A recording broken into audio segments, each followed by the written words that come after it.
Siap-siap persentase kenaikan gaji PNS dan pensiunan di tahun 2025.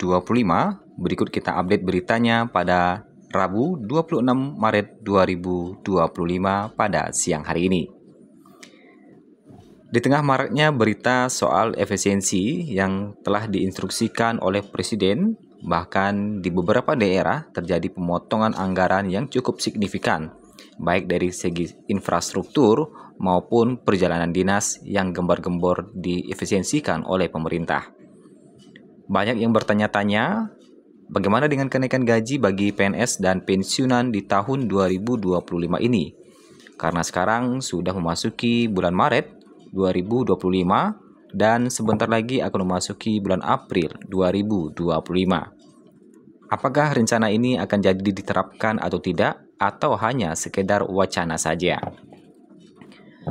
Kenaikan gaji tentu saja menjadi hal yang dinantikan oleh para PNS dan pensiunan, karena dengan adanya kenaikan gaji ini bisa membantu perekonomian seiring dengan inflasi yang terjadi di setiap tahunnya.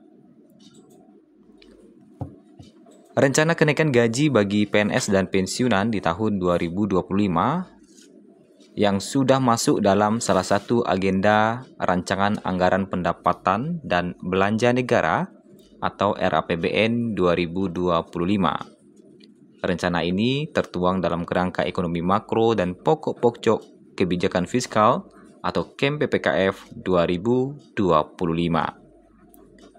Dalam dokumen tersebut, salah satu fokus kebijakan belanja pegawai tahun 2025 adalah penyesuaian gaji aparatur sipil negara atau ASN, termasuk pemberian THR serta gaji K13 bagi PNS ataupun pensiunan.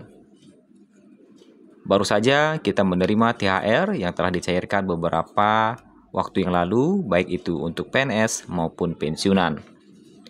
Bahkan untuk nominal ada sebagian pensiunan yang menerima THR hingga mencapai 4 juta rupiah atau lebih dari 4 juta ini. Tentu ini sangat membantu untuk memenuhi segala kebutuhan atau menjelang Lebaran tahun 2025 ini.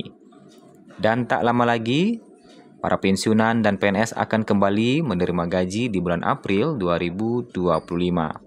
Tentunya ini semakin menambah pundi-pundi kantong para PNS dan pensiunan. Langkah ini diambil untuk meningkatkan efisiensi pengeluaran pegawai sekaligus menjaga daya konsumsi aparatur negara.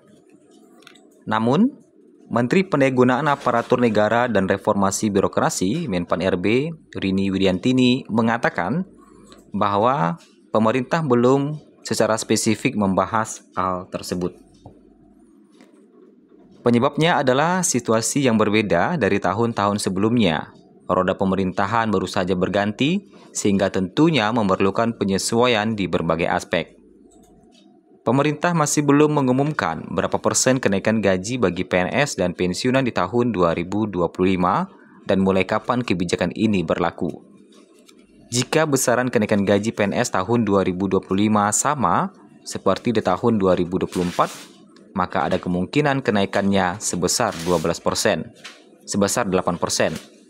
Sedangkan untuk pensiunan, kemungkinan kenaikannya bisa mencapai 12%.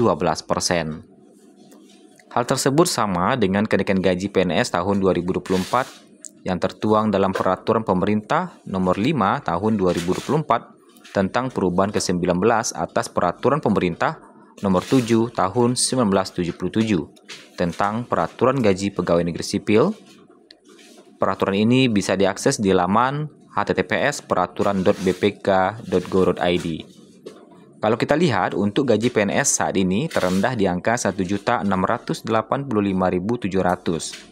Sedangkan untuk tertingginya di 1D untuk PNS mencapai 2.900.400. Sedangkan untuk gaji PNS golongan 2 terendah di angka 2.184.000 dan tertinggi 2D mencapai 4.125.600 rupiah.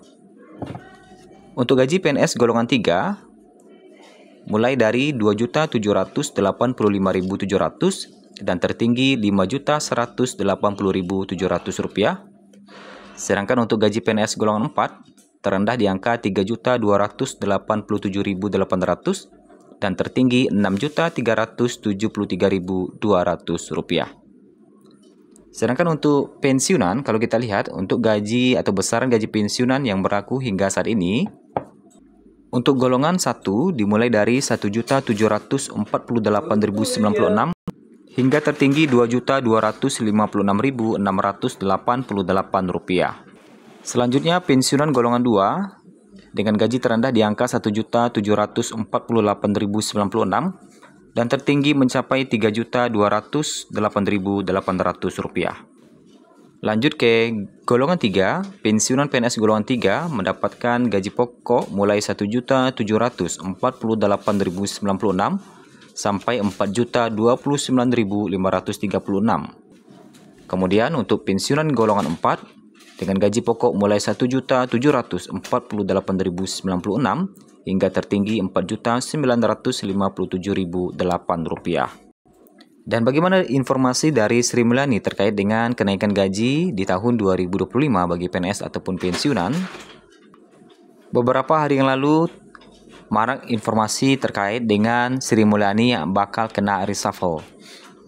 Jadi hoax mengenai mundurnya Sri Mulyani dari posisi Menteri Keuangan beredar di media sosial tak lama setelah IHSG anjlok. Rumor mengenai rencana Sri Mulyani mundur dari kabinet menyeruak sejak pertengahan Maret lalu. Kemudian, kalau kita lihat, beberapa komentar dari Direktur Eksekutif Institute for Development of Economic and Finance, Esther Sri Astuti menilai posisi Sri Mulyani sebagai Menteri Keuangan sangat krusial jika Sri Mulyani diberhentikan di tengah jalan. Bukan tidak mungkin pasar bakal bergejolak. Nah, ini sepertinya tidak mungkin ya. Kemudian baru-baru ini juga Sri Mulyani memberikan pernyataan terkait Danantara yang bisa berkolaborasi dengan DNB. Menteri Keuangan membuka peluang adanya kerjasama antara New Development Bank dengan Badan Pengelola Investasi Daya Anagata Nusantara atau BPI Danantara. Nah, jadi kalau kita lihat di sini Sri Mulyani masih sibuk. Ini ada juga Sri Mulyani yang ditunjuk jadi Dewan Pengawas Danantara dan masih sibuk untuk melakukan pengurusan terkait dengan Danantara. Jadi Menteri Keuangan Sri Mulyani resmi ditunjuk menjadi Dewan Pengawas BPI Danantara. Selain Sri Mulyani, jajaran Dewan Pengawas Danantara diisi oleh Menteri BUMN Erick Thohir, mantan Ketua Dewan Komisioner OJK Mulyaman Haddad, serta para Menteri Koordinator Bidang Pemerintahan Menteri Koordinator di Pemerintahan Presiden Prabowo Subianto. Nah, hingga saat ini memang Sri Mulyani masih belum mengungkapkan terkait dengan regulasi kenaikan gaji di tahun 2025. Sehingga untuk prediksi persentase kenaikan gaji di tahun 2025 yang kita ungkapkan tadi hanyalah sekedar prediksi hingga ditentukannya regulasi yang akan diterbitkan oleh Menteri Keuangan Sri Mulyani. Itulah informasi terbaru di Rabu 26 Maret 2025.